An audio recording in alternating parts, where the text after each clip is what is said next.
Who's playing? Viven en un country. Andan en BMW para arriba. Los fines de semana se cogen a las mejores minas. Morfan bien todos los días. El día anterior al partido durmieron tranquilamente en un hotel 5 estrellas y se rascaron la verga durante 24 horas sin hacer nada, jugando al ping-pong y al pool y a la play. Juegan al fútbol todos los días de su vida. Los botines, $6.000, $5.000, no sé cuánto salen, ponele 3.000 mangos, 4.000 mangos, están vendados por un kinesiólogo. Están bien comidos, están bien entrenados. Las medias, que son las que no te cortan la circulación, los pantaloncitos, que son los de los huevos, que no te raspan los huevos, la camiseta te estira la espalda, es la que no transpira, que sale 800 pesos, no sé cuánto sale una camiseta para jugar al fútbol. La pelota es perfecta, perfecta, 120 euros. Inflada con un barómetro a 8 bares. La cancha no tiene un solo pozo. El arco tiene 7 metros 20 por 2,40. Te aplauden cuando salís a la cancha. La concha de tu madre, no sabés parar una pelota. Le vas a pagar al arco y la tirás a la mierda. Le vas a hacer un pase a tu compañero que está a 1 metro. Y así se la pasas mal. Hijo de puta, eso me puede pasar a mí con esta panza. No hago. Seems a bit upset, that guy. They've won. He's Argentina, and they won the World Cup. That's the best guy that's the best rant I've ever seen. I respect that guy and understand every word he said. Do you know what it is, Kenny? When you think about it, you live in the best houses, you get the best money, the girls, the cars, the best lifestyle, and then you give us performances like this. Yes. A performance like the Liverpool one. And by the way, sorry, I didn't know the convo didn't end. So, but anyway, good afternoon to everybody. You know what I'm saying? I'm hoping you're having a nice day. Lovely weather today for anybody that did leave their house. But today we've got 2 legends. Hey, listen, I'm not playing around, guys. I'm only bringing the big names today. The big names. You better watch this show to the end and make sure to sub to Jezza. And obviously follow Ken on Insta and sub to me. Like and subscribe, people. But Kenny, how are you feeling today? I'm very good.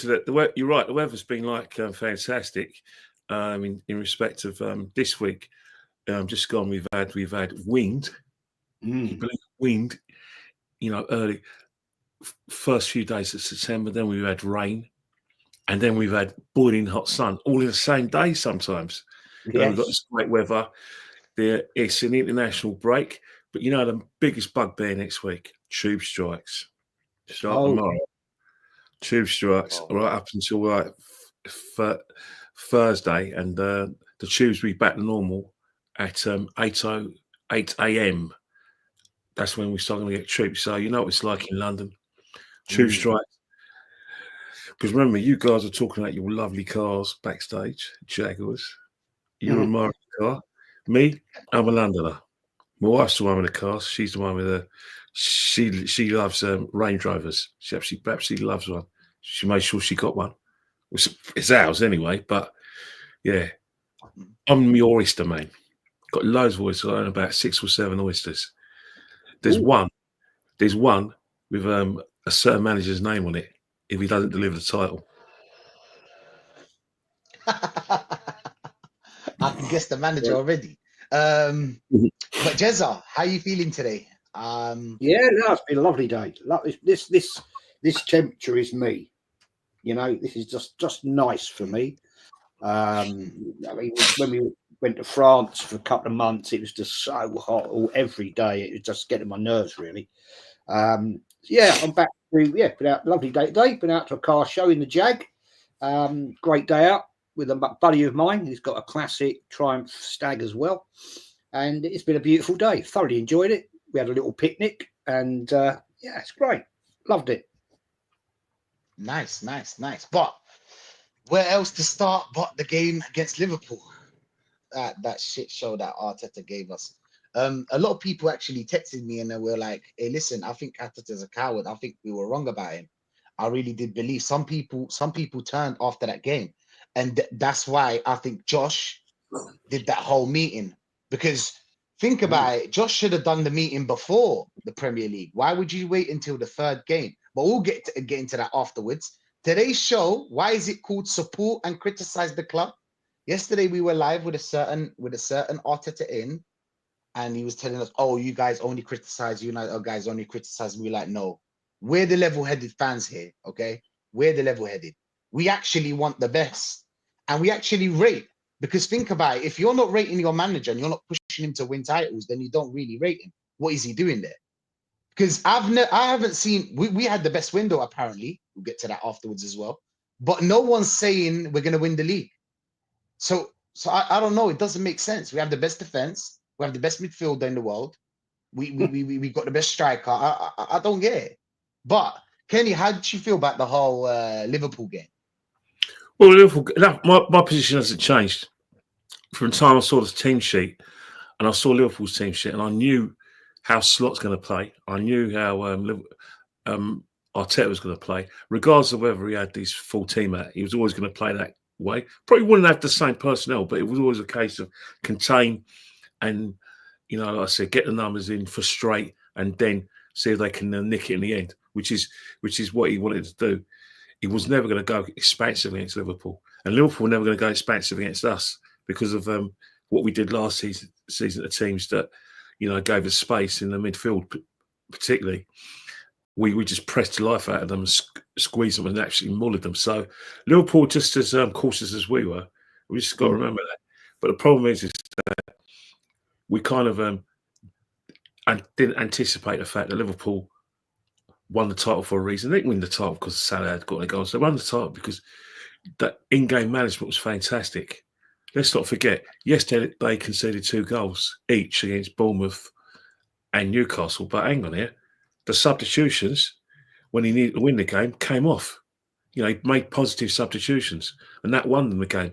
No matter how much you want to praise Bournemouth, you want to praise Semenyo, and how much you want to praise Newcastle going out of 10 men, the fact is, Liverpool won that game because their substitutions were spot on.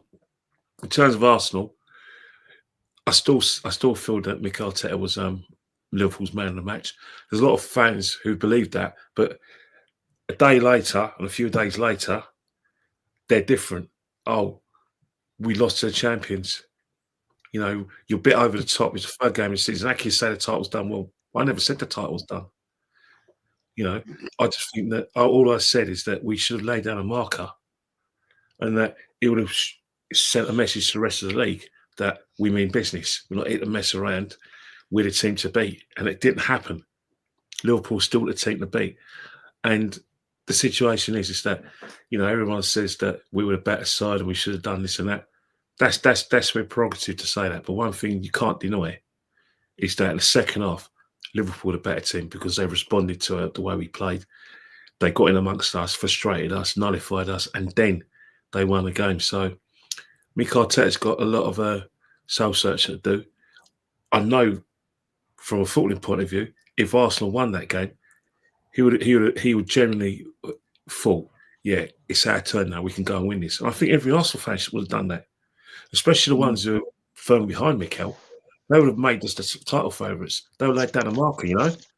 You look, Jez, you remember when you went on social media, you know, especially like TikTok or Instagram, there was a lot of, just YouTube, there's a lot of fans who've made us the favourites. We actually thought we could go at Anfield, dominate and win comfortably because we are a better team than them. There's still Arsenal fans out there who think, man for man, we're better than Liverpool. All week, I was saying, right, combined Liverpool and Arsenal 11s. Well, in most Arsenal fans, they only got about 3 or 4 Liverpool players in, and the rest were Arsenal. So that was the confidence we took into that game. You know what I mean? The fact we kept clean sheets, the fact that, you know, we didn't look like we conceded. Unfortunately, the same old. That it would have been a great kind of, you know, like I said, shot in the arm if you started Eze. Everyone looked at the team, right, we're going to pick Eze today. When we saw on the bench, we went, what? When we saw Marino play, we went, what? And then that's when the red flag, you know, arrived. And then when we didn't break them down the first half, that's when more red flags came on, and I think that's the thing. Missed opportunity. Absolutely, mate. I totally agree with that. Yeah, I mean, I watched your Insta post that you put out just before an hour or so before the game, when you announced the team lineup, and I was like, really? Really? Got Marino there? Really? We're going to Anfield here, and you know when you were talking about it's such a defensive setup, I thought, nah, this can't be, can it? And I went off and on here on the old computer here, looked up that team. I thought, Jesus Christ, we've got 7 defensive players here, and we're going to Anfield. We got to go and attack them. You can't sit back at Anfield, man. You know, it's one of the toughest grounds to go to for Arsenal, especially. We never do well, but there was a chance that day with the new players we brought in, right? Gyökeres, Eze, and I was absolutely shocked with the great welcome Eze had when he walked onto the pitch before the Leeds game. You know, I thought, brilliant, this is great. Looking forward to him playing against Liverpool, and he didn't start him. And I'm thinking, what are you doing here? It was quite clear to me, guys, that Arteta went to Anfield purely and simply to look at get a draw. Now, a manager, right, with that squad, surely you've got to have ambition and go there to try and get 3 points. You might not get 3 points, but at least to try and set the team up that you're going to give it a go. All I saw was Arsenal dominated the first half and then Liverpool dominated the second half.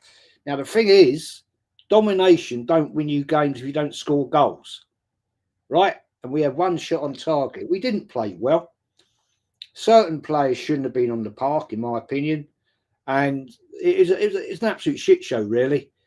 And I thought when as the second half started out, 10 minutes in or whatever, I thought, nah, this ain't working. You got to change it now, Arteta. You got to change it because it ain't working. But he never does it. He will stick to the same old, same old. And some of his substitutions, Kenny, right, Rachid, were like, why? Why? Why would you bring on, right, Dowman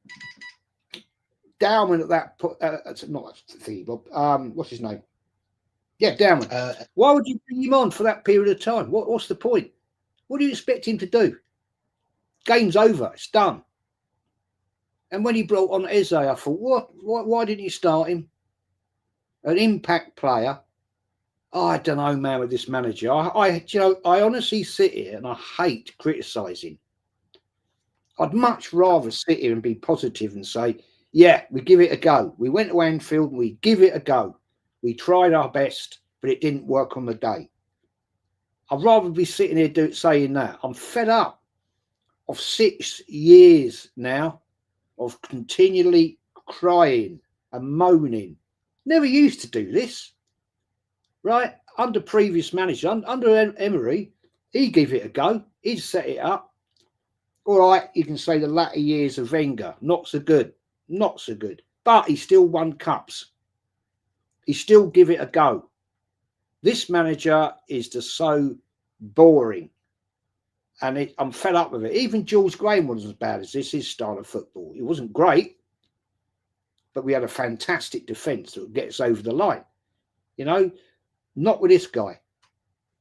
And before I shut up, the biggest problem is, right, he doesn't look, to me in a game, his in-game management doesn't look like he's actually going to mix it up.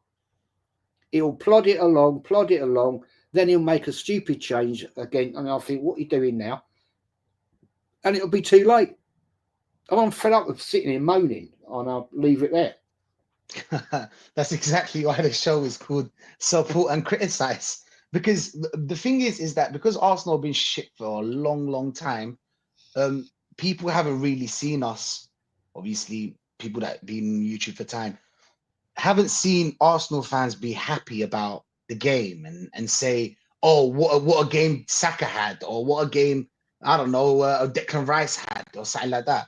Because we're never in this position. We're always the nearly men. We're always nearly there. And yesterday, I actually told that Arteta guy, I told him, okay, cool. You know, when you play defensive, you always have to find a way to score goals. It's just, it's football, right? Even if you do play defensive, there must be a style of play where, like, what are we going to do it offensively? What are we going to do in attacking wise? And then he had nothing to say, because there's not even a pattern of play. There's no balls through the middle, everything through the sides.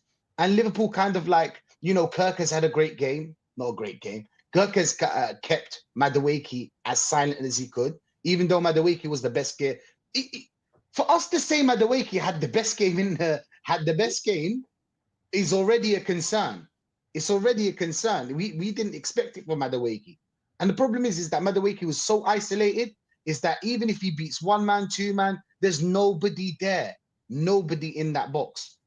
But it is where it is. They're going to keep saying, oh, you're negative, though. You don't support your club. Or how do you support your club? Okay, how do you support a shit show? Yesterday, someone told me, oh, you have to believe, Kenny Ken. You have to but you know what it is, Rachid? What people don't realise, right, is that they say, support and criticise. The fact is that stadium is filled every game. Facts. Even the friendlies are filled, even like the League Cup games. And quite a lot of people who are critics of the manager have season tickets, me included. Some of us, if we're lucky, we go to some away games. Now, regardless of the fact I don't want the manager, I don't think he's the right man for the job, and I'm not in the club of one. The fact that we're attending these games shows we are back in the club. And for that 90 minutes, not once am I hoping that our manager fails. In fact, I'm backing him. I'm backing his decisions, up until a point. I'm praising if they go, if he's made the right decision, particularly what I agree with, I'm praising him. I'll defend him on the hill for that 90 minutes. But I still got to critique that performance, because that's what I'm entitled to do. For me not to be backing the managers, not turning up week in, week out to watch Arsenal play, or not watching Arsenal anymore, because I'm only going to watch Arsenal if we get a new manager. I'm not going to watch it on TV because of the new manager. I'm not going to go on any Arsenal podcast until we get a new manager. That's throwing a tantrum. That's not backing the club. Because the end of the day, you can still back the club, you can still back, the players. But the fact is that we've seen week in, week out, that despite the fact we're a top team in the league, we still haven't got anything to show for it. I think the problem with our fans at the moment, especially the ones who say they get so annoyed when they hear Arteta get criticised, and some of them are newbies, they think that our level is fourth. They are so traumatised by what happened at Old Trafford in August 2011 when we got beaten 8-2. They're so traumatised by what happened in March 2014 when Chelsea beat us 6-0. In that same season, Liverpool beat us 5-1 at Anfield. It's like that was our level then, and they think that anything better than that is fine. The fact that we're no longer seen as a Champions League team, we're a team that can compete with the top. That's enough for these fans, and that because Arteta has done such a great job, in their opinion, of getting us to that level, he deserves as much time as he wants in order to get over the line. And what he doesn't get is that it doesn't work like that in football, and they can't keep on looking down the nose at saying Man United's a washed club, former great club. How dare they, by the way, or laugh at Spurs and say, look at a small club, when they're basically asking us to be satisfied with things that you should be associated with Arsenal. Arsenal should be challenged for the title every season.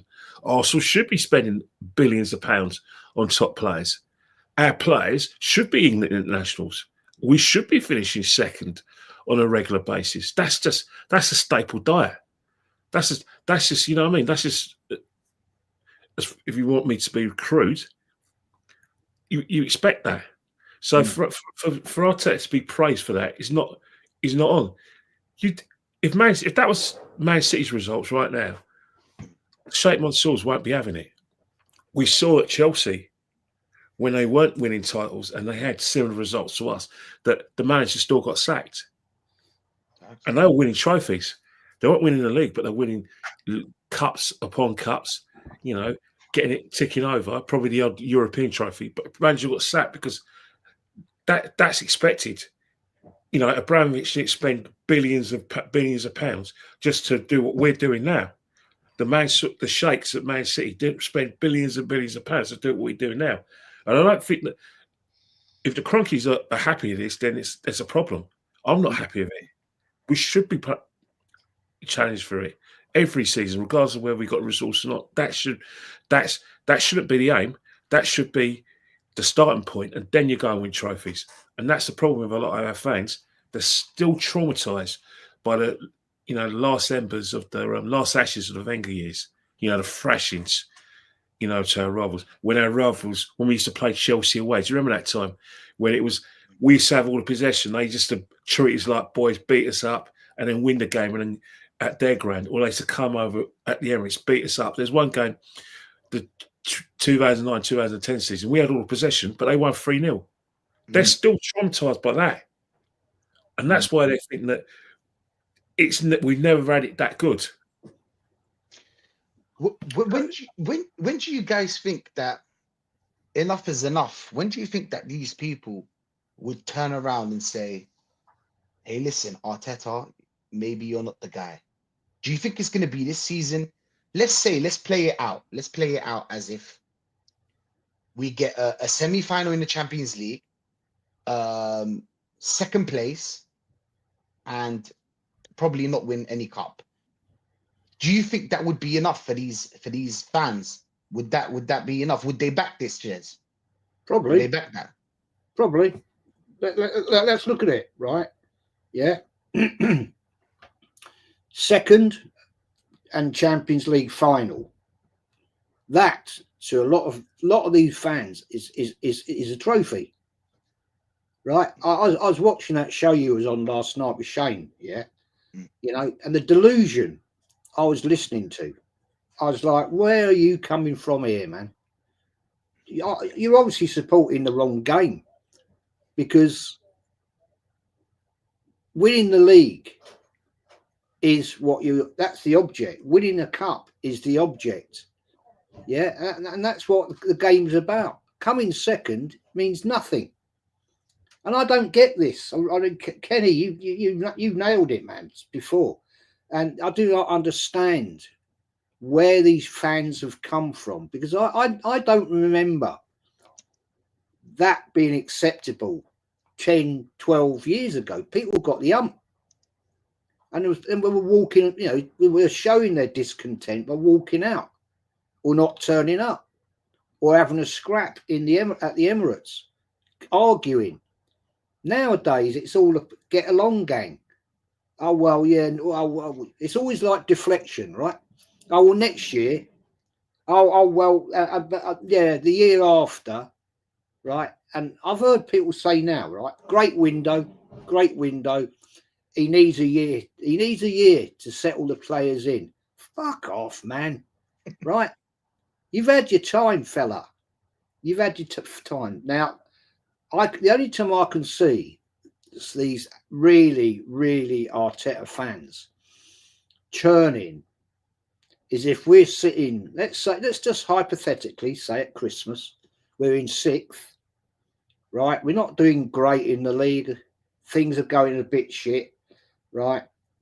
We get into into January, we've got the 3rd round FA Cup. We go out of that 3rd round. I will go bloody mental if he does that again. And if things haven't gone well in the Champions League, that starts 2 weeks time? 2 weeks time, 2 weeks. something like that. If that doesn't start going well, then I think people will start to say, no. This is enough. Now, another case in point here. I honestly think, Kenny, that the Cronkies, Josh, right, has had this meeting with Arteta and Berta, and he has apparently said he expects trophies. So the pressure is now on. Arteta, you're under pressure now, fella. You've got to deliver or you're gone. And I sit here reasonably confident that if he doesn't deliver, he will be gone. And Josh will turn around and say, "You've had your chance. You've had all this money, right? And now you still haven't delivered anything. Out the door you go." I'm sorry to have to say this, right? The FA Cup, the cup I love with like as Kenny does. Yeah, grew up with it as kids. We love it. Beat the FA Cup finals, quite a few of them between us, Kenny. And that is not enough anymore. Sorry to have to say that. Sorry to be disappointed, but that is not enough anymore. The League Cup, we've only won it. What? How many times won the twice? The League Cup. Well, twice. Been a few finals, but we've done it twice. 87, 93, is it? Something like that. It's not enough. That is not enough now. It's got to be the big prize. It's got to be Premier League or Champions League. Personally, Kenny, you said it the other day. It is apparent we're better set up for the Champions League than we are the Premier League. Now that is a problem in itself because I don't believe, right, that this manager has the nous to win the Champions League. I don't think he's got it. Nah, totally agree. Yeah, last year he did well. I won't knock it. I mean, I'll support where I think it should where praise should be given. I'll give it. See, right? I'm not that narcissistic that I'll say, we support and criticize. It's a balance. It's basically a balance. Big up to Shane Guna, of course, in the chat, and we've got a super chat here for you, Jez. Well, this one I like a lot because this guy he's talking about right now, he's talking about Max Dowman. And I really do believe that I don't care if he's 15. I'm just going to come out and say, I don't care if he's 15, 16 or 12. Okay. If he's a good player, he's a good player. You put him in that squad. Yes, you don't run him into the ground. Obviously, you need to know how to manage him, just like Hansi Flick did with Lamine Yamal. So you need to know how to manage him. But this player is something special. Watching Madueke versus Andorra is concerning me. That's a surprise. Max Dowman needs to start over him with Saka out. I truly believe, I'm just going to come out and say, I truly believe that Max Dowman and Saka can really compete for that right wing. But I really want, in reality, in really what I want Max Dowman in that number 10, that kind of like free roam. I know not a lot of people agree because of Eze coming to the club, blah, blah, blah. But I think he's that kind of player. We can turn him into our own Lamine Yamal. But Kenny, what's your thoughts on this one? I mean, I think I know what you think about Madueke, but the real question here is Max Dowman. Well, the thing is that it's pretty crowded in that kind of number 10 right wing role because you got a lad who we persuaded to sign a 5-year contract in Wanyeri. We persuaded him that he's part of the manager's plans, but on the same hand, we're saying a 15-year-old's better than him because the positions that that Max Dowman is going to occupy were occupied by Wanyeri, and you've got Madueke, spent a big amount of money of him. I think when Saka's fit, he would like him to start on the left-hand side because the Martinelli thing's just not happening, mate. It's not happening, and he's going to probably try and see if he can trick the opposition by abandoning. Do you think Saka would work on the left-hand side? Sorry to cut in, but do you think Saka would work on the left-hand side? Because I think he could. But the thing is that he's playing his position and where he's playing his best football is the right-hand side. And because he's earned the right to keep that shirt for now, but because the only reason is that he's one of the top right forwards in Europe.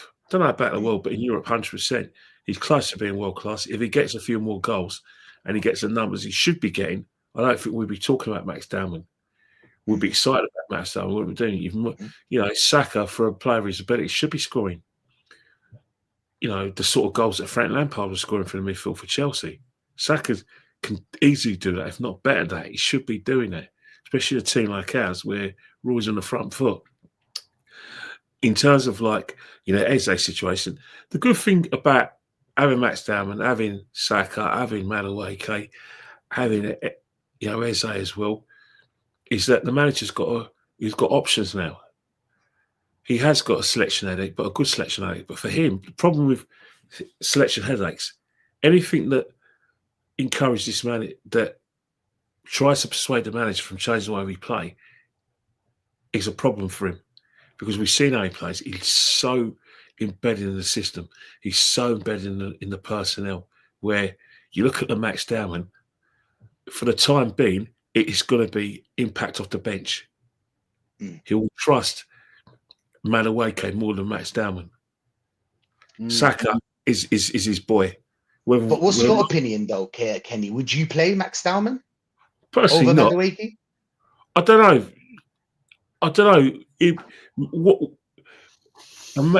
There's going to be two different players, isn't there? There's going to be a Max Dowman that starts games.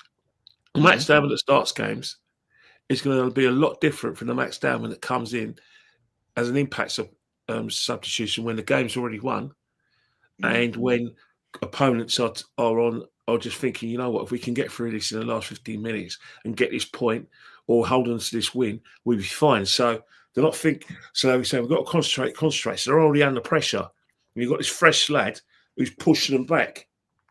Now, at the start of the game, you've got this lad starting games where all these guys are in position. They've got their two banks of four. That's the next challenge, isn't it? To see if Max Dowman can break a fresh defence, can worry a different defence. Because you're talking about Max Dowman from an attacking point of view. But the Max Dowman that's got to play in Mikel's teams has to sacrifice his panache and his front foot of play to help the team to be behind the ball, and that's a difference. If we start Max Dowman in games and he follows Mikel's rules, which he has to, it'll be night and day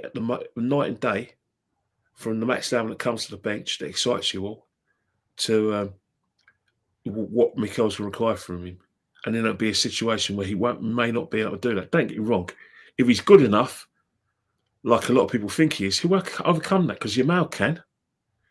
So we're asking, the question is he at 15 on that kind of level of a Wayne Rooney 20 years ago and Michael Owen nearly 27 years ago, and he's on the level with Yamal?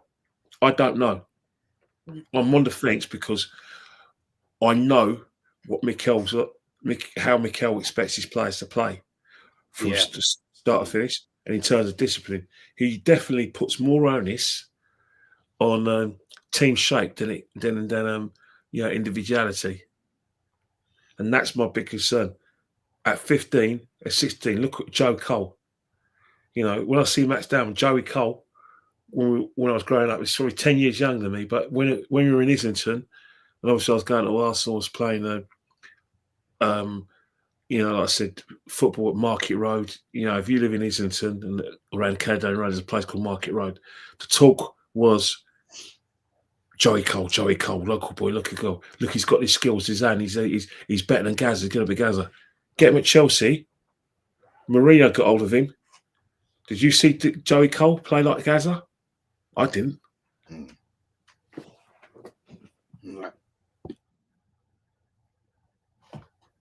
Sorry, Max. Jezza. Now I know your thoughts on Madueke again. I know your thoughts on Madueke, but the Max Dowman situation, what would you do? Would you start him? Would you put him on the bench? Do you think he's ready or not? That's a very interesting question. By the way, Kenny, England are playing shit. 2-0 up against Andorra. Come on. Anyway, to answer your question, mate, would I start him every game? No. I don't think he's got the physicality to do that, and that I think could burn him, could cause him an issue. I think I prefer him from what I've seen over Madueke. I mean, he's crap in this game and all. But at the end of the day, we have got one for the future there, and we need to nurture him. Yeah, I'll have him on the bench. No questions about that. Maybe bringing on in the last 20 of a game if needed. But I wouldn't overplay him. That's what I'm trying to say. Because I think that could give him more problems than is good. But we also have to look at the likes of Enweri, because what Arteta is doing here is to me is showing totally disrespect. Last season he was a starter coming off the bench as well. Now he seems to have fallen off a cliff with Arteta, but that's Arteta's way. This is what he does. He's one of the worst man managers I've ever seen in football. He shows disrespect. He builds somebody up and then shoots them down. And I don't like that attitude. That's not good for a young player. Personally, if I was Enweri, if he doesn't get more game time by Christmas, I'll be saying to his manager, agent, I want out. Get me out of this club. Let me go to a club where I will actually get game time. Because I don't believe in Arteta's in-game management. I don't believe in his man management off the field as well as on it. So this is a problem. And I said this last night to Aaron, right? I reckon a lot of these players are fed up with the same voice. Yeah. They've had enough of it now. They've had enough. They're bored with him, and it's time to change it up. You know, any manager, right, that brings in a bag of lemons into the changing room and goes on about squeezing lemons. I mean, what is that about? What is that about? The light bulb. We need your energy, your energy. I mean, that to me is absolute utter bullshit. And if you've got a manager doing that, well, it says to me there's something wrong. I don't imagine Pep Guardiola did that. No. I'm not sure he was doing that. And I reckon a lot of these managers, sit there and laugh at Arteta when they see that sort of comment. Mm-hmm. He's a clown. I know a certain manager that lost at Arteta, Luis Enrique. When they asked him, they were like, "Oh, Arteta." Yes. But at the end of the day, and this is the thing, right? I am fed up with when you criticise Arteta for the good reasons to criticise him as well. People say, "Who would you want as manager?"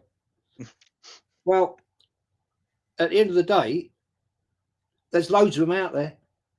Yeah, there's loads of them out there. And if you pay the money like we've been paying Arteta, £15 million a year, right? They'll snap your bloody arm off. Enrique ain't getting that. Pep Guardiola, I think, is getting more. But there's managers out there you say, yeah, thanks very much. I'm having some of that. Great club, decent squad, maybe not quite as it should be, but thanks for it. I'll take 11 million a year, starting fat salary. Thank you very much. I'm coming to Arsenal. And Kenny, right? This is my conspiracy theory. Okay, I wouldn't be at all surprised right now if Berta's not already talking behind the scenes. You know what? That's a good question. There's one thing that's no doubt: the pressure's on Mikel Arteta now more than ever. I think the fact that we spent so much money, it brings in more pressure than it does, isn't it? The fact you think about the money he's spent. He's got Gyökeres. Obviously, he's not Sesko, but he's got the strike he wants. He's got Eze. Whether he's been giving them or not, we don't know. He's taken Madueke on. He's got a big squad of players. He can't use injuries as to say, oh yeah, this guy got injured, that's why we didn't succeed. Because whether he likes it or not, yes, players will get injured, but we've got enough cover to replace these players. Maybe not as good. Madueke probably is not as good as Saka. We know it's not. Max Dowman, too inexperienced at the moment. He's not as Saka level because of duty experience. But there's an option there. There is a genuine option there. Defensive-wise, he's got more than enough cover. You know what I mean? Yes, he's lost Havertz. That if Gyökeres gets injured, yeah, not having Havertz is a big loss. Or if he wants to use an alternative, but yeah, the fact is he's under pressure. He's got the questions will have to be asked. Berta does not work for Arteta. He works alongside Arteta, but Berta's, got contacts with top managers. Mm. Worked with a top manager who was unlucky not to win the Champions League with Atletico Madrid. So you're right. You can't rule it out. Mm. And as much as we say, oh, yeah, you can't walk away from £70 million a year or whatever he gets paid. I've known managers like Arteta to walk away and think, you know what, I can't do it no more. I haven't got the energy and blah blah.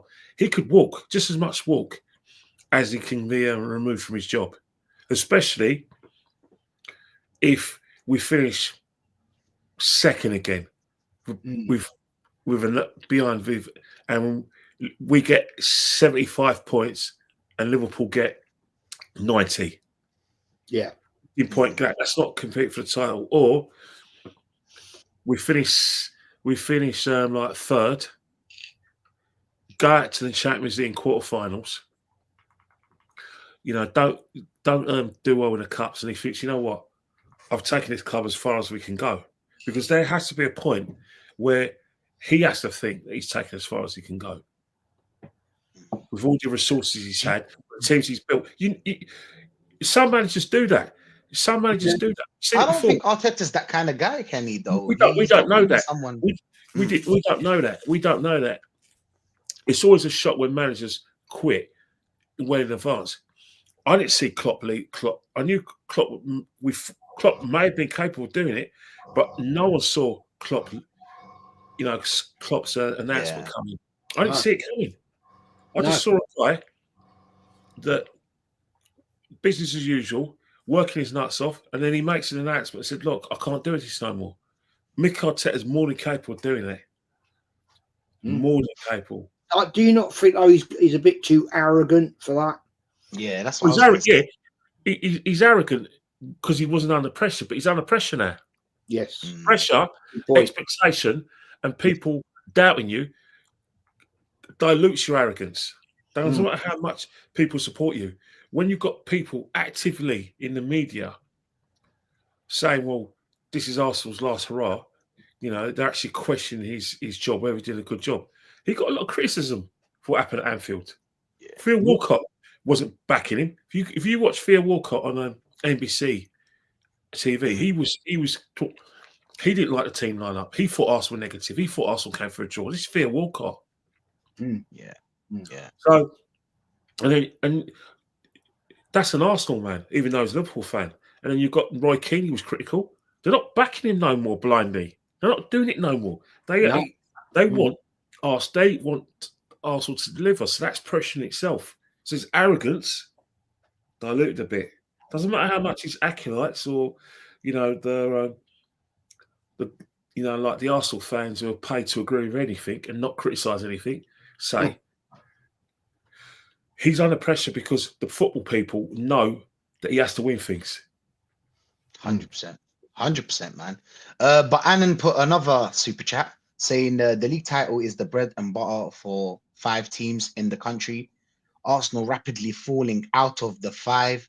Change is needed, and it is needed fast. What would you say to this, Jez? Absolutely, mate. Yeah, that's a great super chat, mate. Totally agree with that. And 100%. I've said several times now, after before the Liverpool game, by the way,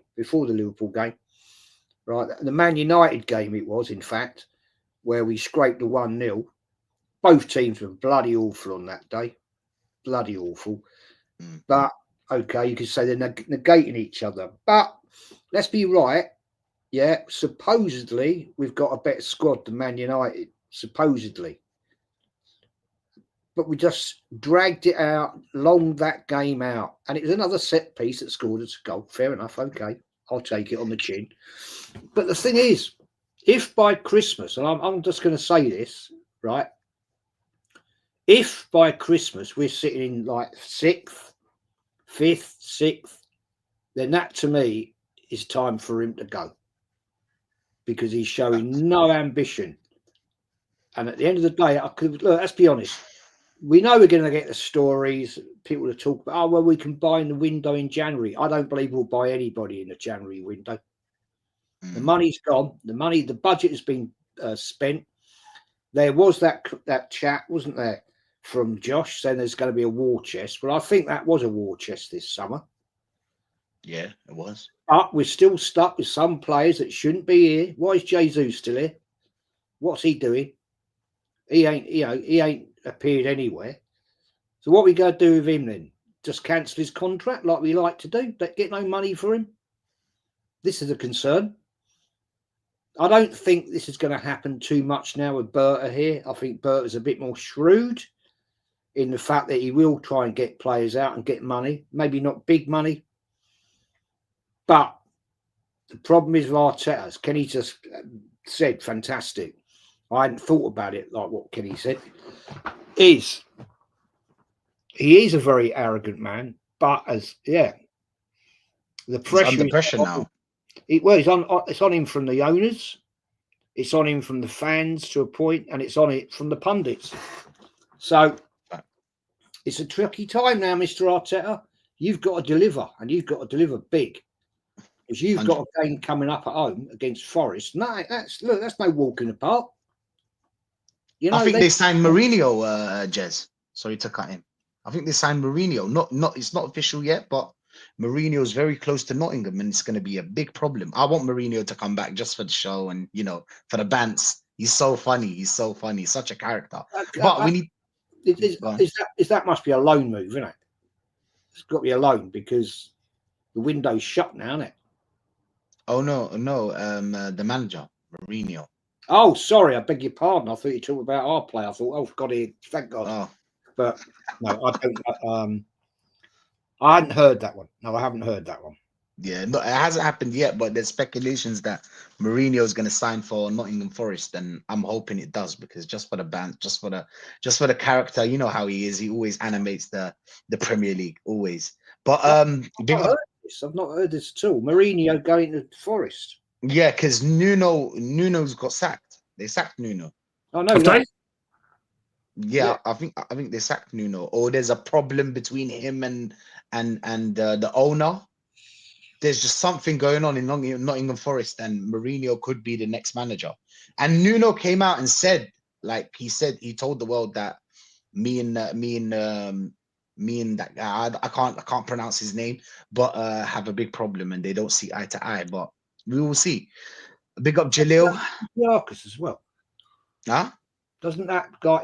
I might be getting confused. Is somebody the Greek guy, the owner Marinakis? Marinakis. Yeah. Doesn't he own Olympiacos as well? Yeah, he does. He does actually. Yeah, he does. Big up to BLK. Big up to the chat. I'm sorry, there was a full flow and we couldn't get to the chat. But Lenny, big up Lenny, man. Big up Lenny. Big up NF. NF saying that's a typical Irish day. 4 seasons in a day. Yeah, that's the UK, innit? Arteta was a coward. It's as simple as that. Facts. Akers is saying Godfather Jez, Kenny Ken, big up to both of you. David C saying feels like a hangover. Big up Monty, man. Thanks for the sub. Big up to you, man. England playing some bricklayers. LOL. Guna ER saying the league was over when we started with Arteta as a manager. I hear that. Ashley saying that a bit of fear is important to succeed in sport. Mayweather, who he was because he anticipated the danger before he got hit. That's true. He's a defensive boxer. My biggest criticism of Arteta, he has to get hit to make change. Yeah, but the thing is about Mayweather, he has a plan as well. He's not just defending. This guy's just defending. Kenny, you love boxing. Do you want to take on this one? Well, yeah, I think that's the thing. I think Mikel Arteta, the problems with Mikel Arteta started in 22-23 season when we were pretty comfortable. I think the first sort of like Armageddon situation when we lost at home to Man City, gave them a game, went toe to toe with them, and they were better than us. They was cuter, and they won because they were cuter, and they punished us for every mistake, and they were still, at that level above us. And then he didn't learn from the games we won.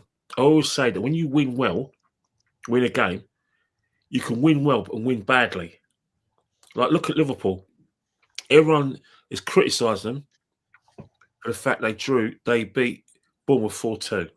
They beat Newcastle 3-2. They're criticised because they scored 2 goals. They conceded 4 goals in 2 games. They're slagging off Konate. Liverpool recognised this, played Arsenal, and that's the change. Arsenal won badly against Bournemouth. Reece Nelson, great goal, won badly against Aston Villa, and they never heeded the dangers. They carried on as normal, started conceding goals, and then it was too late, started getting beaten, and Mikel Arteta saw that because the game management was terrible. Season afterwards, he changed the way he played, got Declan Rice in, and then he started beating teams up. Last season, he started playing cautiously. So, yeah, you're right. He hasn't got over that, how we lost the league.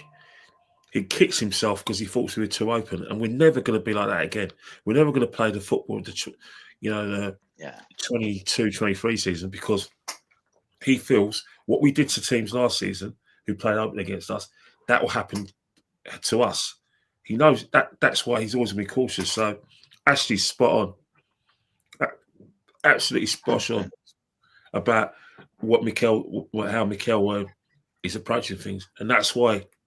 Despite the fact we got Eze, despite the fact we got Odegaard, despite the fact we got Max Dowman, got Madueke, got Gyökeres, he's still got in his head that if I play the football the fans want and the media asks us to play, we'll get done. We'll get beaten. The low block types will just nick one and we'll be difficult to beat. The teams who are good enough to beat us will have players who can punish us.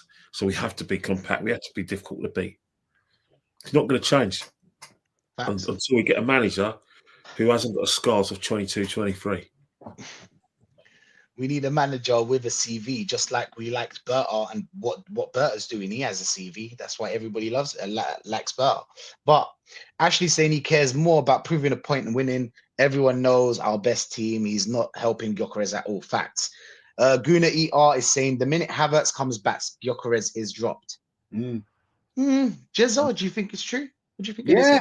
Yeah. Look, mate, Havertz, for some God knows reason, has to play. Right?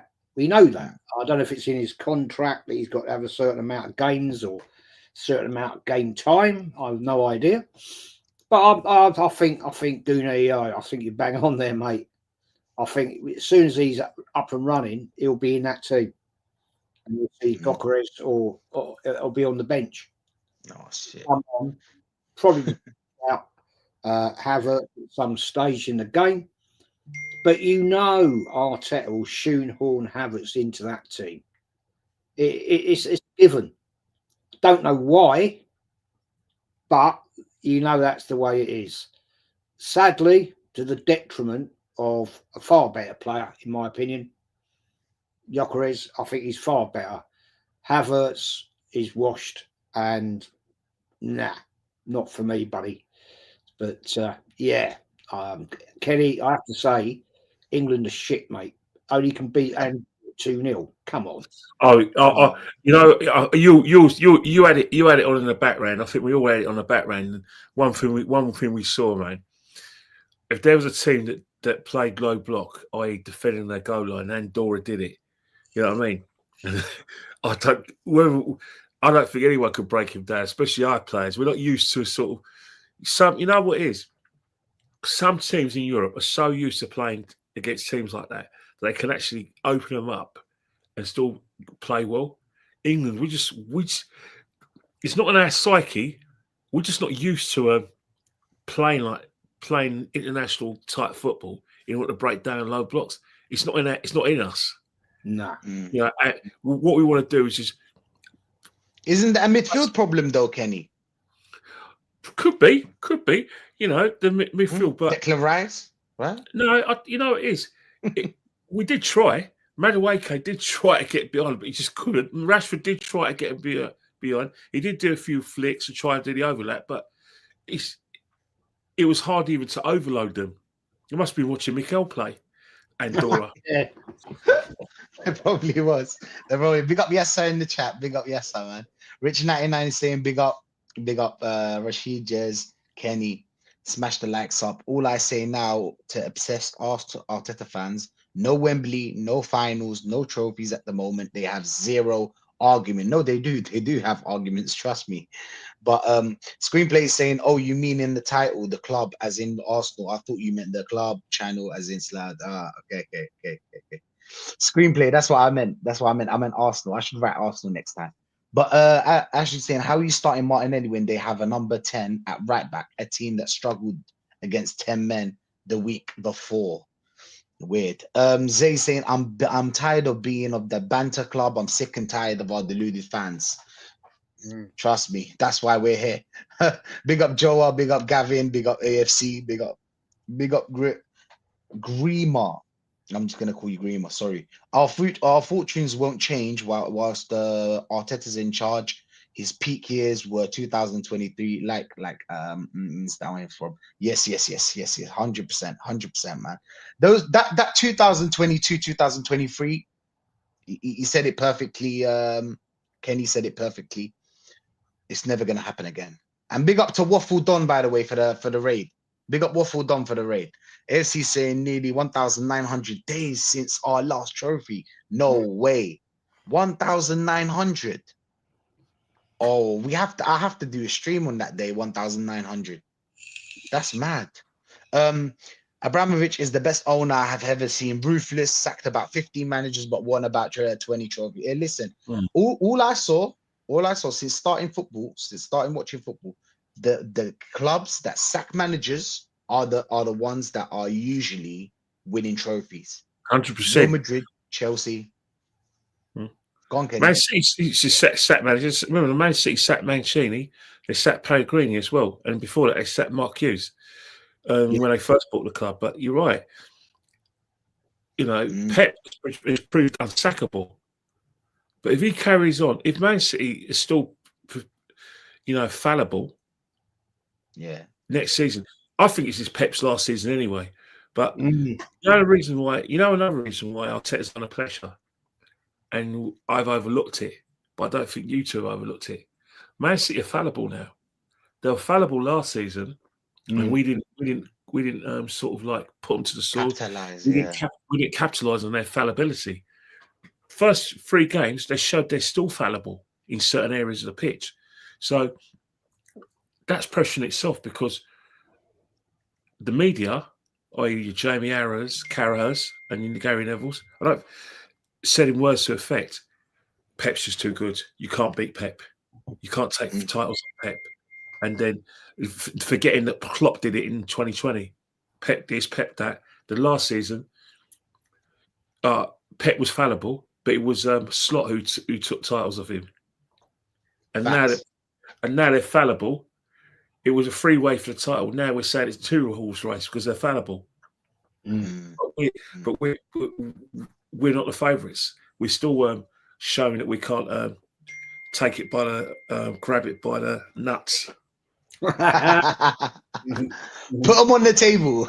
Pause. Well, that's what Arteta needs to do. I think Kenny's right. To me, Guardiola looks like his time has come, and this is what I've been saying, and people don't listen. All managers will come and go. That's football, man. That's football. The one thing that never goes is the club, right? Whatever happens, the club will always be there. This is what I don't understand with people that are just adamant that Arteta is the best thing since sliced bread. He will go at some point, whether he's sacked or whether he walks out the door. Now, wouldn't it be funny, right? Hypothetically here, Rachid, right? Pep Guardiola, end of this season, says, right, I'm moving on. I've had I need a change now. All right, guys, I'm just going to someone's at the door, and I'm going to come back. So, All right, mate. Yeah, keep okay. the thing. and then so Pep Guardiola goes out the door end of this season, right? In May, doesn't have a great season, walks out. Wouldn't it be funny if we saw Arteta going the other way?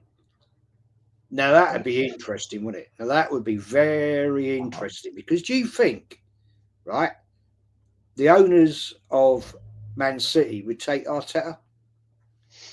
I'm not convinced. No. I don't But think so. it could be an interesting situation that basically he says, right, I'm out of here now, move on. I hope so. I just don't know. I hope so, Jez. I mean, that's a weird situation we'd be in if he went to City. But then what would happen is that if he does something, that they'll be like, oh, see, we should have believed. You should have believed. I'm sorry, we can't believe. It's been 6 years. Do you know what I'm saying? Time clock is ticking. Do you know what I'm saying? We can't do that. But it would be an interesting situation. Big up to David as well for the chat. He's saying he's writing off FA Cup and the Carabao Cup because of injuries. I don't think he wrote it off last season. I think he went strong against Man United. You remember against Man United, he went strong. I don't think he wrote it off. I think he lost. He lost fair and square against Man United last season. 10 man, by the way, 10 man Man United, 15th place Man United. But anyway, we're the negative ones. Dazza, evening, gents. Hope you will have a nice day. Thank you, Dazza.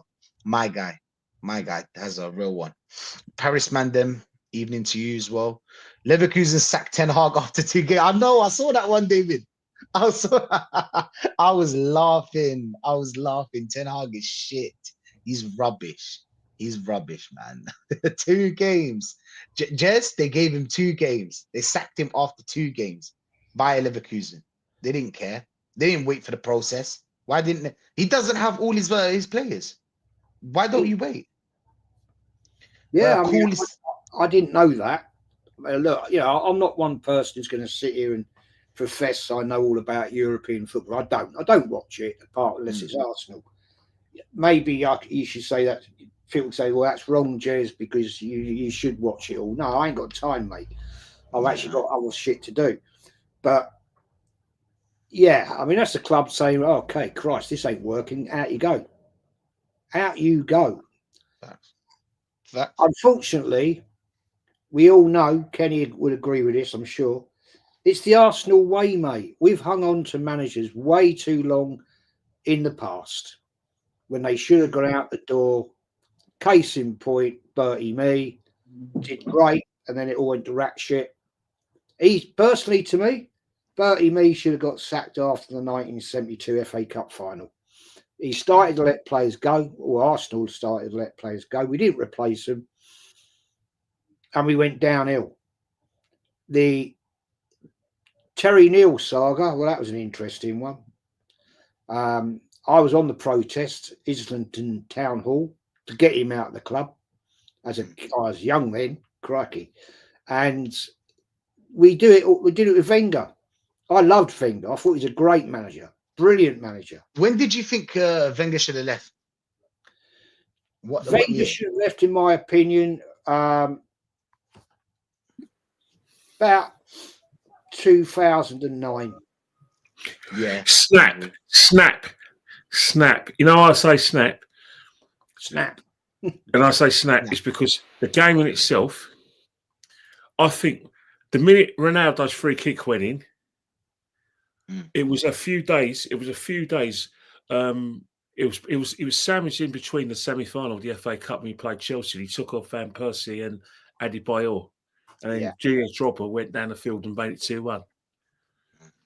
That's what I thought.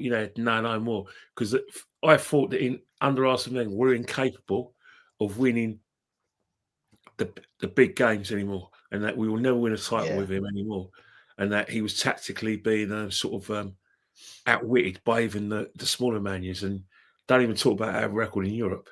There was no that, and that's when he should have gone. But the problem is that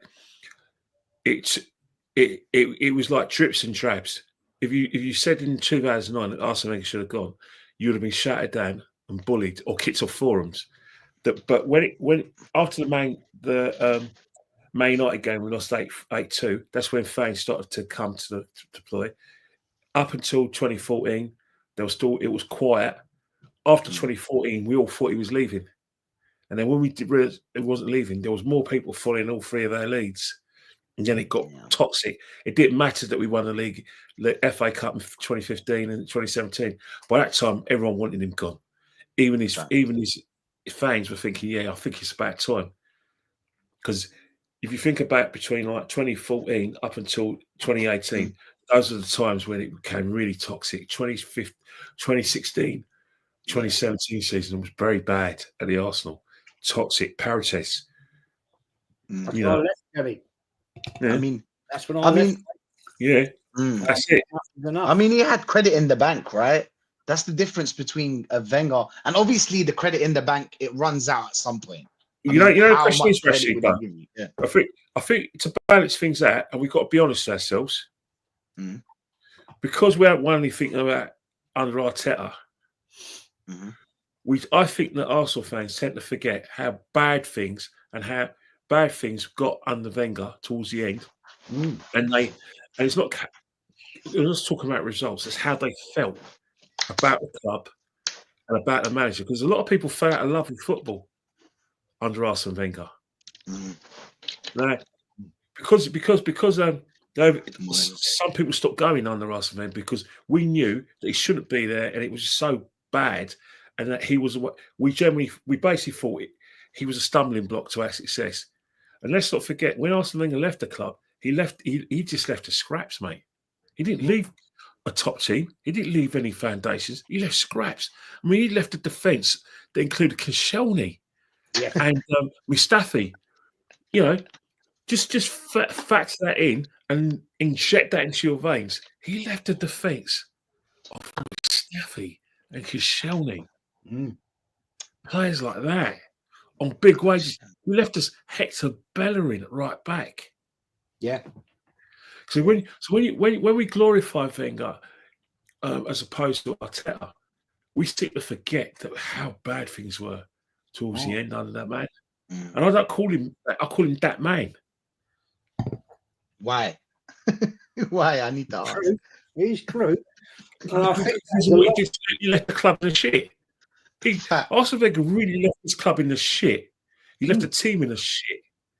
He left a club that had an inferiority complex as opposed to their top four rivals. He left a club where we were vying for Spurs.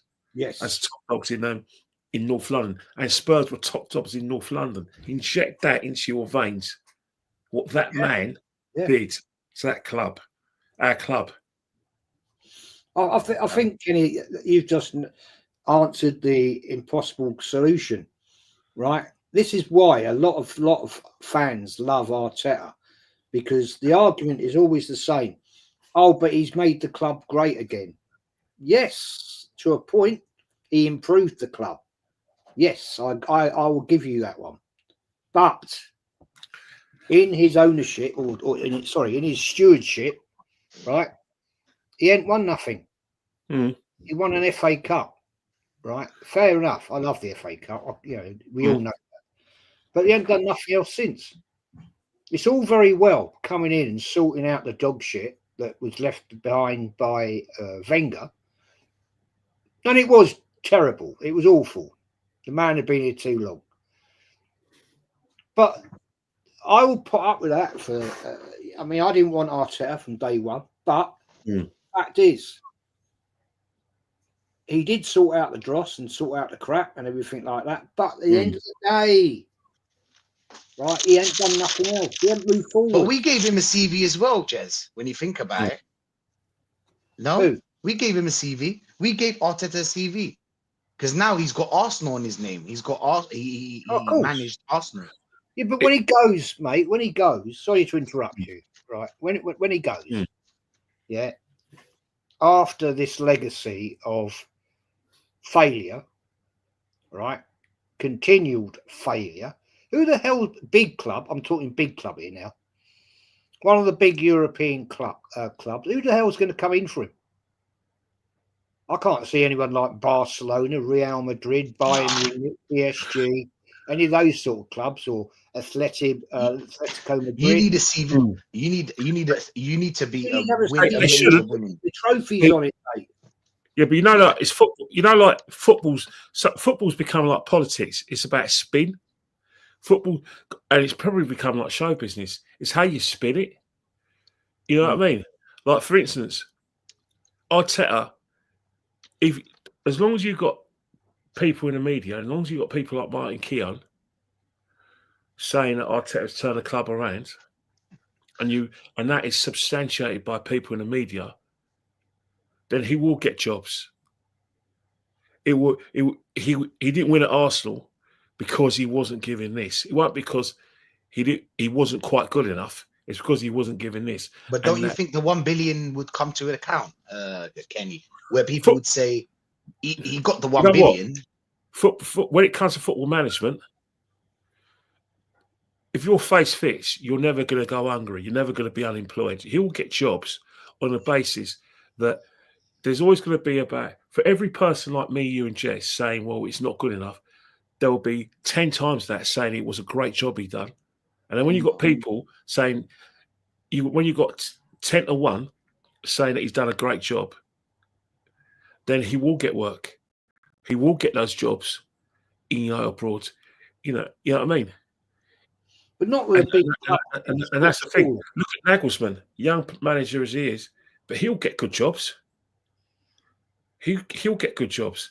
He's not a Tuchel. You'd be surprised how many people get jobs in the club like Arsenal, though, would it? Oh no, not at all, not at all. But I think with Mikel Arteta, depends how it's spun though, how you spin it.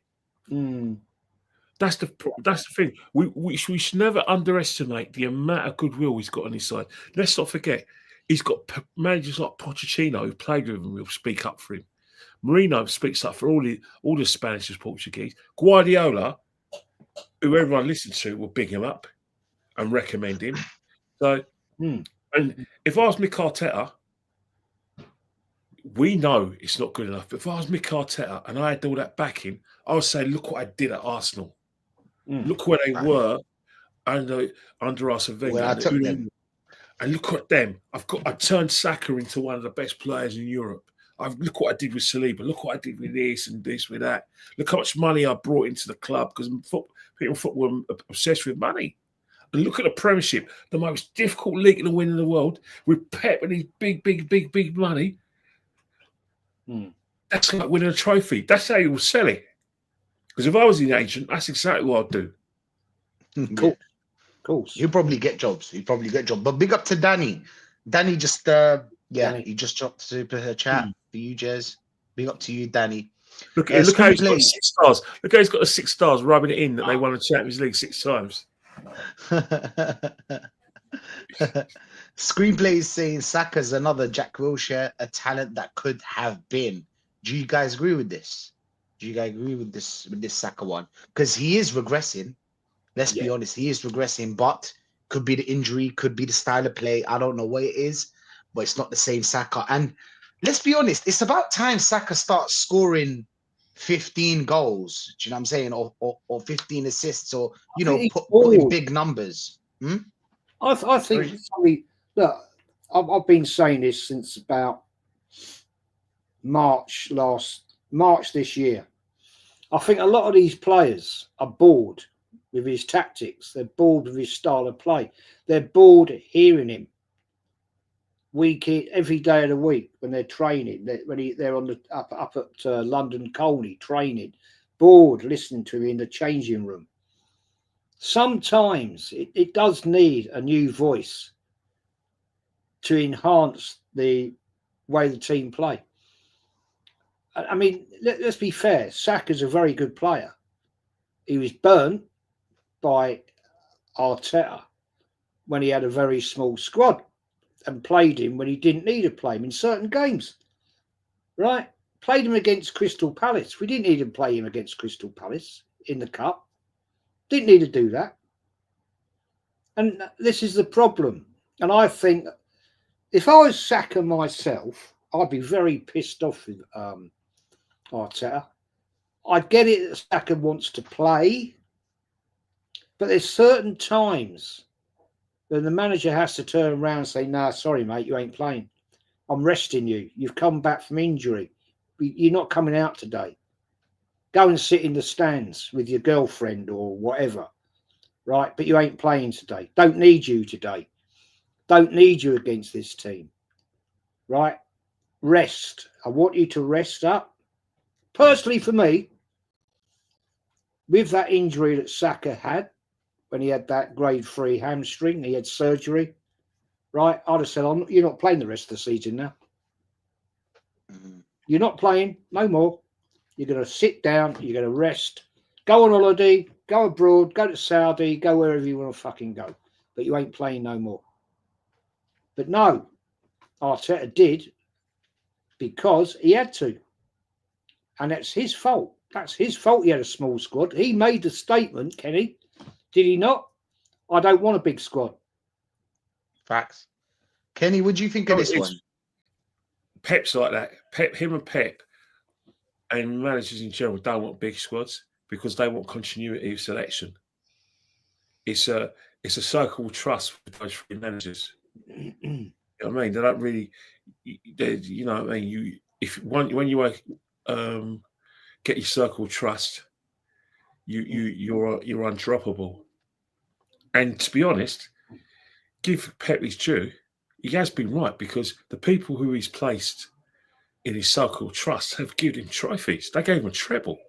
You know, come up 3 seasons ago. They give him league titles. They give him domination of our game. So he's not a bad judge. Mick Arteta's got a so-called trust. Yeah. If Mick Arteta's going to use I finish second as a CV, then yes, his circle of people he's trusted have got him where he needs because, you know, that's his trophy. You know, we'll find out if we can go one better with his circle of trust. But we yet to see. We will see. We will see. Well, big up. That was a good comment. Paris is saying, "I play him every day. He's talking about Max Dowman. I just need to see if he is fit like Yamal to play game after game. That's all." Javi would push the Yamal 60 minutes every week, and at 17, he got him started. Listen, man, I agree with that. I'll be real with you, Paris. I'm one of the people that wants him for 60 minutes. I want more than 20. Do you know what I'm saying? Pause. Because he does get you. He does get you that. He gets you off your seat, and he's dangerous. He's always attacking players. Do you know what I'm saying? He's always going for the player. There's no sideways with him or just playing the ball back. You know how usually these wingers nowadays are just passing the ball back to the right back. Their pass accuracy is 99. Do you know what I'm saying? It's crazy. This guy actually takes on plays. He gets penalties. He got a penalty yesterday. But Ravante saying front three been poor for England, as well as Eze. Fair enough. Dazza saying Joe Cole looked more like Dazza on the bench with Gaza on the field. Big up Dazza, man. Big up Dazza. AFC saying ready cooked microwave meals have had more minutes than Ethan. Yeah. Do you remember that one where like people came out and said, I don't know who leaked it, but it was like, "Oh, Ethan came late to training once." Yeah. He's a kid. You arm around him, you talk to him. Yes, there is time to punish, just like your father. There's time he punishes you, and there's time he takes you out and treats you to a Mackey's. Do you know what I'm saying? Or something like that. Or takes you out somewhere. But there needs to be balance. That's the thing. I don't know what his problem is with Ethan, to be honest. There was so many games that Ethan could have came in and did something. I just don't know. Brentford at home was like was. I was obviously it's a fact that I was at the game because I'll tell you when I was there. Oh, when I was overseas, I'll go every game. Yeah, no, boring, but from my vantage point, I did go to my mate next to me. I said, right, in a setting off, if he plays like that, and his manager is trying to guide him into positions by any technique he likes to do, and he was actually telling him off and shouting at him, he won't get many minutes in the second half. And it wasn't even 60 minutes gone, he was substituted. And then it was a case of him not being able to get the games that he needed. He wasn't able to use an impact thing because off the ball, because that's when Brentford came into the game. You know, they were keeping it tight. They were goal down, came in the game. If they believed in themselves, they could have won it. So if I'm not saying it was just down to Ethan, but it was he gave his manager no option but to leave him out of games because of the fact that, you know, there was just too much space coming down his side, down the left, especially in that first half. And the second half, it didn't improve. Hence the fact that his time was up. It's a shame, but that's the manager for you. We saw it happen with Pepe. If you think about it, Saka is playing in Pepe's position. Inject that into your veins. Facts, Yeah, man. Good point. Padron saying if Josh was serious, then he would have sacked this clueless clown Arteta. Patience. That's why we got the Italian guy here. He's got the cheese wire and everything. Big up to Norms. Do you know what I'm saying? He's waiting patiently. He's gave him everything he wants. Any manager, any decent manager with this squad would win an FA Cup, would win a Carabao Cup, would do something in the Champions League. That has CV, that has a style of play. I just don't understand this guy. But anyway, let's move on. Big up views as well. Big up views, man. Smash the lights up. Rosa's saying, do you guys think Pep is looking a bit washed? Or do you think City will find their level before Arsenal play them? I think because Rodri's come back, I think maybe City would change. Do you know what I'm saying? It depends on Rodri, really, because City's all built on that player. That's why before, do you remember when Pep said, my most important player in Barcelona was Busquets? Yeah. Do you remember that one? So I think that's the way they play. They need that number 6. What's your thoughts? But he's the one who's the conductor of the orchestra. However, one of the things that Man City do well is off the ball, they run. They've been out running a lot of games. I think that's where it went wrong last season. Even with him, and you think he started the Brighton game. But you know what I think of Man City? I don't want to sort of like jump the gun here, but last season there were certain games where they went 1-0 up, and because they didn't kill teams, it gave teams the impetus to come at them. You remember Brighton last week? They were a comfortable 1-0 until that penalty went in, and then it was a case of they didn't get the second day to go and try and win the game. Brighton came on top of them. They're on the better side, and I've seen that quite a lot with Man City last season, where they can't see games out. They can't put teams to the sword as much as they were, you know, like a couple of seasons before, and when they were in their pomp under Pep. And I think even with Rodri in the side, I just look at the runners as well, the energy in that midfield. It's not there. Even with Rodri, it's not there. Jez, what's your thoughts on this one? Well, yeah, it's a very good point. I think that maybe after this season, Pep, he might want to change the scenery because, you know, historically, all managers at some point leave. And it might be that if he achieves something this season, let's say he wins an FA Cup, just hypothetically, I think, you know, he ends up, say, second, third in the Prem, gets to quarterfinals, semi-final, Champions League. I think he'll walk out the door and say, right, I've done my time. I need a new challenge now. I need a new challenge. Would I take him at Arsenal all day long and twice on a bloody Sunday? Right. No problem at all on that one. And I'd welcome it. I would welcome it. But I wouldn't say he's lost his talent. I think maybe he's lost his ambition. There does come a point in time where things get boring, not only for players, but also for the manager. And maybe he will do his best, as he will. Of course, he will do his best. Of course, he will. But maybe it's now time to move on to a different challenge. And we all know in our workplaces, in our jobs, sometimes it gets a bit stale. And you think, oh, fuck it, I need to do change somewhere. I need to do something different now. Whatever job it is.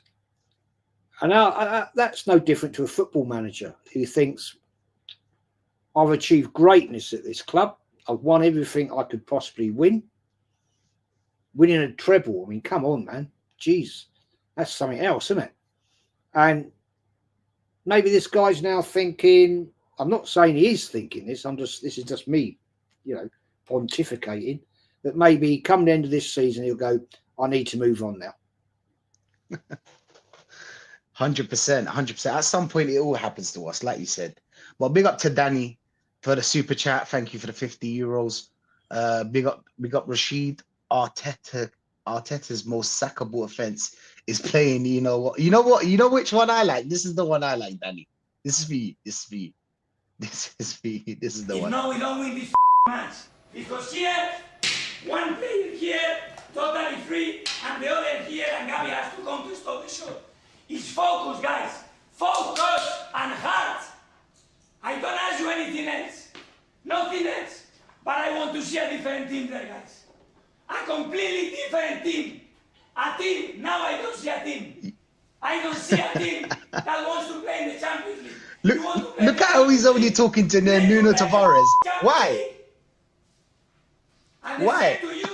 Why was he bullying Nuno Tavares there?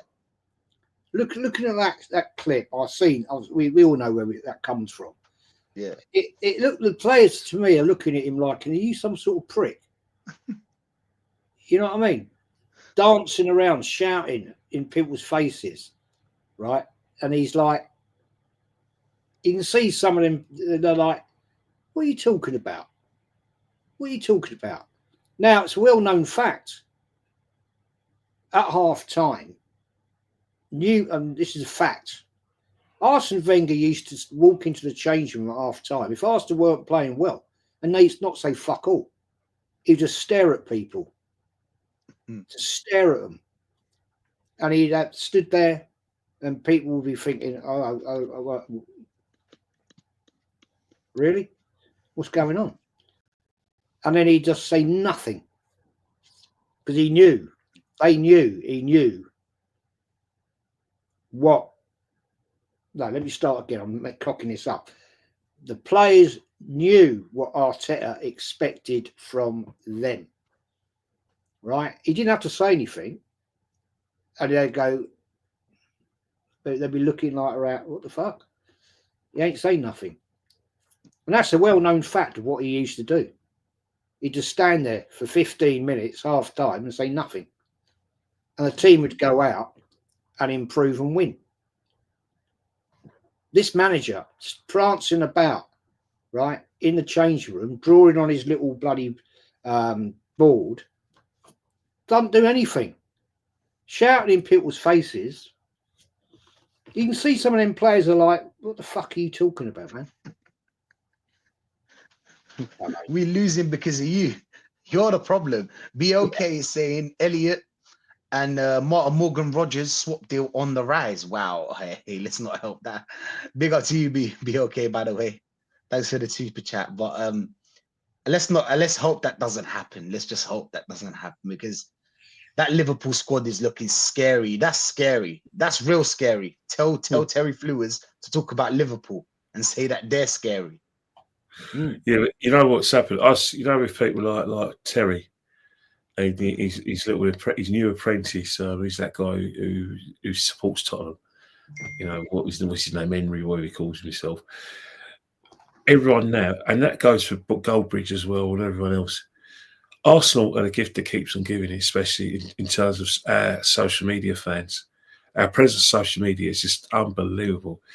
Gary Neville was right when he said there's how many Arsenal YouTube channels are there? He's right. I do think this season is going to be a season where everything we do is going to be scrutinised. Our podcast will be the most watched. Our fan reactions will be the most watched. our watch alongs will be the most watched. This is a season where I think where everyone's going to draw the line in the sand and think, you know what, Arsenal got to do something this season. They'll be looking at our reactions, a lot. But the reason why it is because people, and the reason why, those guys talk about Arsenal, because that's the money shot. Some of these guys got two channels. Some of them, one's got a Man United channel, and then one's got a general channel where the non-United money comes in. And which club brings in non-United money, the most views and most attraction? Arsenal. Because of the fact that our fans are so on social media. So when you've got people like Fleurs, Henry, whatever he calls himself, when they talk about Arsenal, it's money made. When Goldbridge talks about it, it's money made. And they know that if they praise Arsenal and say referees have got it in for Arsenal, they've been lucky with injuries.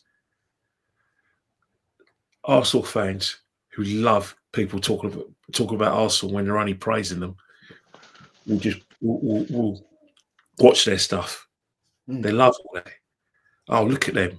And then they'll say, these lot are more Arsenal than you guys, and you're meant to support the club. That's what they're playing at. That's their game. That's their game. Even some of the Arsenal, podcasters, they don't criticise anything, do they? They praise everything, and then they even put ice on the cake of Mikel's decisions and over-egg the pudding. But that's what pays the way. Facts. It's always excuses. The book of excuses. I'm going to start that one. That's going to be in the next move. But Screenplay is saying, big up, Jez. Great to see your channel grow. I hate the Arsenal that we're seeing right now, I'm guessing he's saying. But always tune in into Jez shows because of the back in the day stories. Big up, mate. Yeah. Big up, man. People love them. A lot of people love the old Journey shows. I've got loads of them. Kenny's got loads of them. We can always talk about them back in the day. And they are fun. Some of them are little snippets, you know what I mean? But yeah, I enjoy doing them, mate. I enjoy them. It's fun. Big up Screenplay, man. Big up Screenplay. Paris is saying Arteta isn't a guy that learns from his mistakes. How many times has he repeated the same tactics, game plans, and with the same starting 11? A lot. I'd rather have him learn from our wins, like Madrid. That's the thing about Arteta. Not he doesn't learn. He played this 3 DMs, for example. He played it. He played the 3 DMs, and it didn't work before against the Bournemouth. How do you think it's gonna work against Liverpool? Do you know what I'm saying? But it is what it is. It is what it is. They're saying the league isn't getting any easier. The likes of Tottenham are getting ready for new ownership. Oh, that's a big problem. Or how do you feel about that one, Kenny? Daniel Levy leaving. Well, it's funny to say that because I believe I'm hearing now that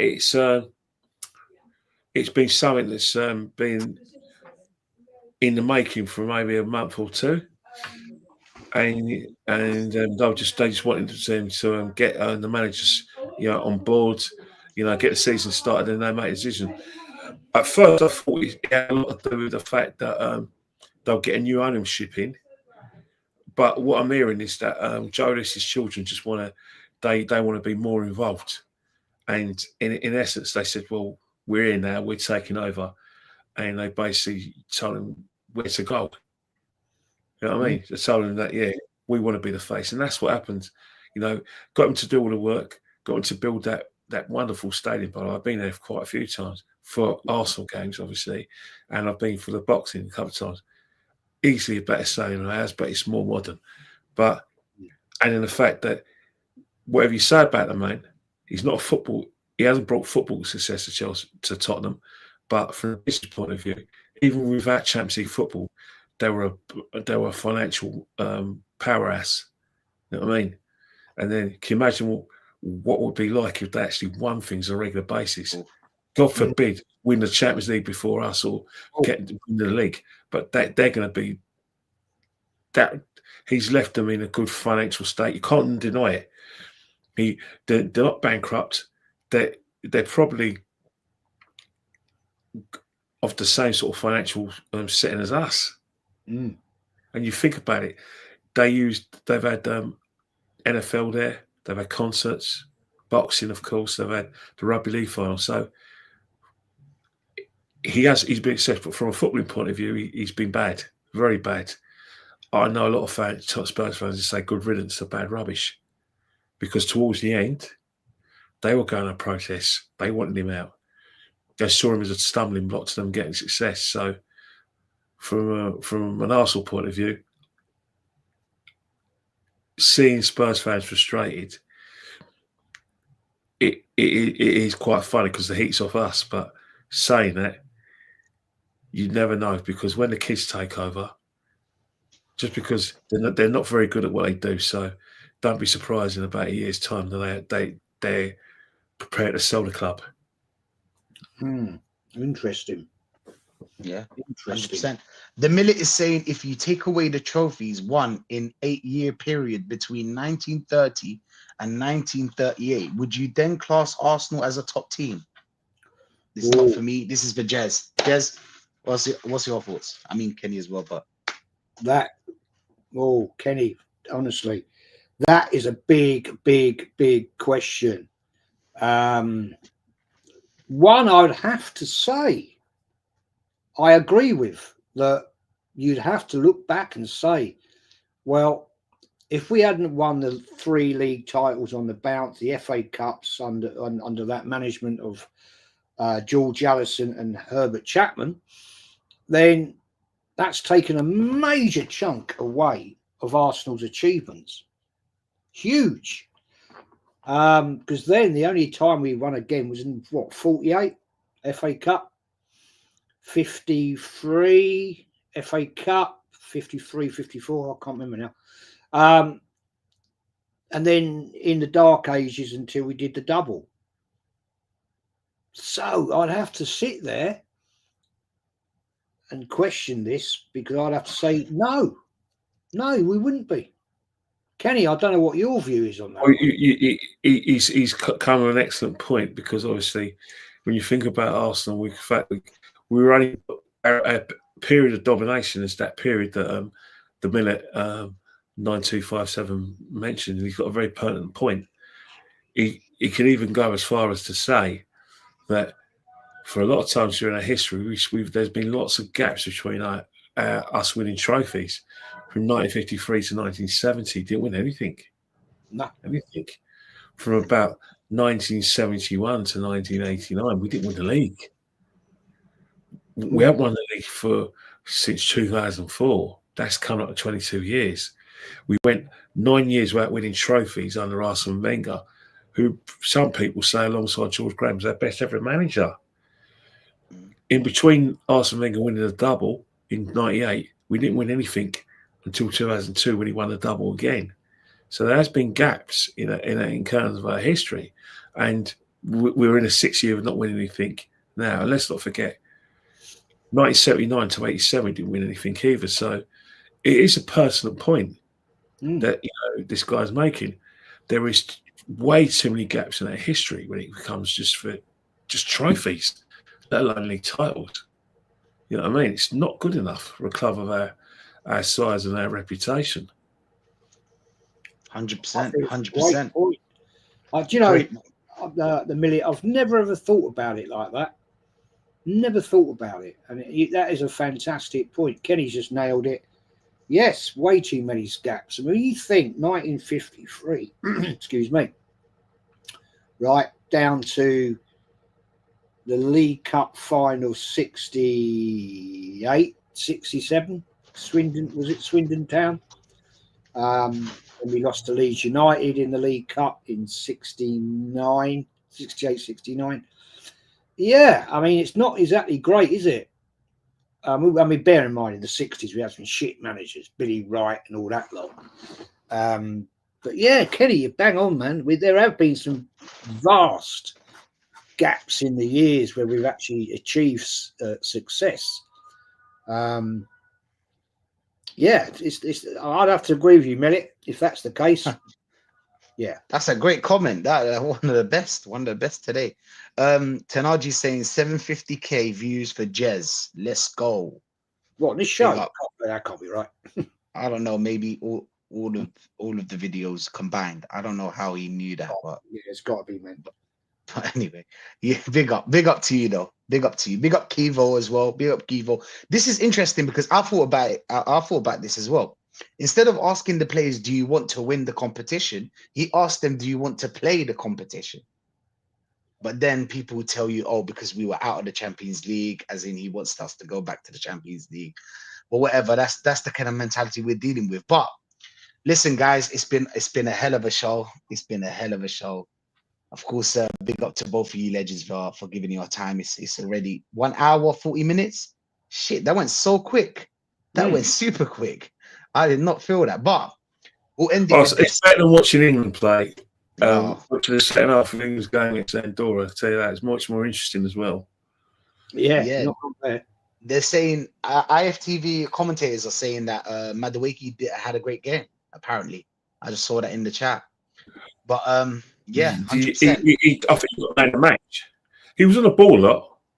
I think the problem is with the Madueke situation is that our expectations and what he does for his coaches is night and day.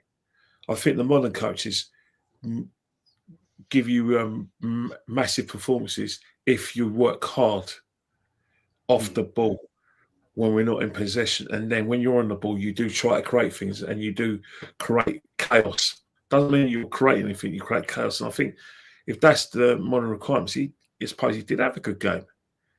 But again, you look at the FIFA ratings, you see, well, playing Andorra, why aren't we beating them 8-0? Like we used to beat Turkey 8-0 back in the 80s. Not one of footballers are no fools, mate. Everyone's got a video camera, everyone's a scout, and no one wants to get, you know, our boxers don't want to get beaten up. That's when they take a knee or take a knee when they're not hit that hard. They don't want to be hit too hard, or they just hold because they don't want to hit too hard. Well, teams like Luxembourg, Andorra, Liechtenstein don't want to be beating 8-0 every time. So they're going to make themselves difficult. Ronaldo loves those teams. Yeah. Ronaldo scored today again? Yeah, he scored, and they were actually singing Messi, Messi, Messi, and he got. Yeah, you shouldn't do that to Ronaldo. Never wind him up. Never wind him up because he's the kind of guy that when you wind him up, he gets more focused. I saw that in him and Zlatan as well. But yeah, hey, big up. What a show. What a show. It's been 1 hour, 40 minutes. Like I said, big up to everyone that's locked in. Hey, who's live? Because apparently no one's live. Is it because it's Saturday or what? Why is nobody live? I don't understand. Maybe I'll just send them time in it. It's international football, so a lot of people are taking a break. You know what I mean? Oh, fair enough. Fair enough. Big up anyway, big up all the man them, big up Kivo, big up Danny, big up everyone in the chat as well. Big up Sil, big up Cop, big up BOK, Zay, all of you lot. But yeah, Kenny, thank you for being here. Any last words? It's my pleasure. You know, like I said, I nearly missed it because I looked at it. I was late and I was angry. I got a message from Rachid. Yeah, of course I'm going to say yeah. Thank you. Wasn't you live with Deluded Guna? Oh no, Deluded Guna. What he's done is that Deluded Guna, he does the highlights of the show because because me and DJB were on a show on Wednesday, but I think the highlight is the Martinelli question. You know, that's the $64,000 question. What do you do with Martinelli? You know, I think quite a lot of people tapped out on him. Not everyone. There's still people who keep the faith, but me tapped out on Martinelli a long time ago. But don't be surprised that Newcastle way he plays. Oh, please. I'm tired of Martinelli on the left. I'll be real with you. I'm so tired. I used to like him, but it is what it is. It comes to a point where like everybody leaves. Okay, everybody leaves. Some people, it's just football. If you're not performing, you sit on the bench. It's just how it is. Do you know what I'm saying? But yeah, big up to everyone locked in. Jezza, what you got coming up? I might be doing a late night solo show tomorrow night. I quite like doing them late at night because I just do them on my own, and I much as I love having guests on, it makes it even better for me. But I just thought, well, yeah, I might just do a question and answer show tomorrow night. People come in, ask the questions. I probably won't be able to answer them, but never mind. And then, of course, Tuesday night is the old school show with Kenny, DJ B and Shane. And this week we've got special guest is Northside is joining us. Do a show on that one. And then I've got a quiz to do, Kenny. I've got it done. I just got to find a date when we can do it. I'm always available for your quizzes, and I always make myself available. You know, because I said you hold the crown. The thing about it is that I need to get out a bit more. My biggest problem is I probably didn't have the childhood or the sort of like early adulthood that I should have had, because if I had those early adulthoods and a good childhood, I don't think I would have won any of your quizzes. But I just love football so much. Football's fun. It's a great sport. You know, I think it is an Arsenal only quiz. Be fair, I actually was better, but I feel privileged that I can say that I've watched great play. I've seen Maradona play, saw videos of Pele, and I get to watch Mbappe. So young fans who've never watched Pele and Maradona, I've got that. I can talk to them about that.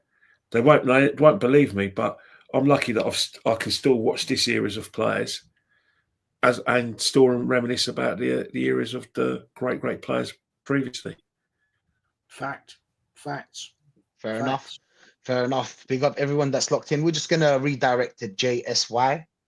They're talking about Ireland versus Hungary. So yeah, ultimate clash. They're talking about it. So live watch along.